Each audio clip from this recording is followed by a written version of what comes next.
Hello दोस्तों, आज हम बनाने जा रहे हैं साबूदाना खिचड़ी।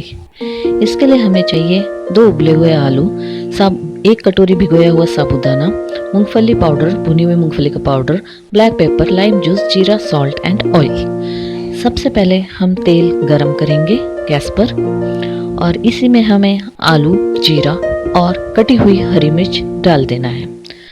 और इन आलूओं को अब हमें अच्छी तरह से भून लेना है। इस समय गैस की आंच आप स्लो टू मीडियम रख सकते हैं। अभी हमें अच्छी तरह से इन आलूओं को भून लेना है ताकि वो अच्छे से भून जाए और एक सौंधा सौंधा आलू तैयार हो जाए।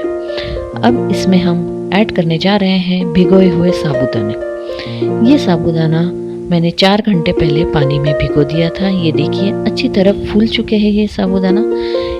अब हम ये साबूदाने को कढ़ाई में डाल देंगे और अच्छी तरह भूनेंगे।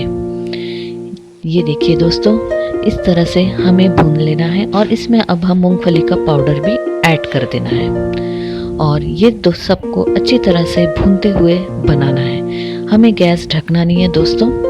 इसको अब हम इसमें ऐड करेंगे ब्लैक पेपर यानी काली मिर्च का पाउडर। इससे ये खिचड़ी में बहुत ही अच्छा टेस्ट आ जाता है।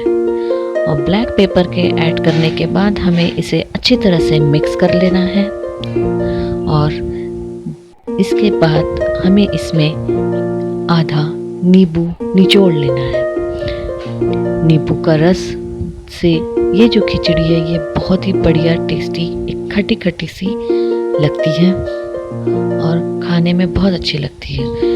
जो लोग नमक नहीं डालना चाहते इसमें उपवास का, वो इसमें थोड़ा सा नींबू ज़्यादा रस डाल सकते हैं।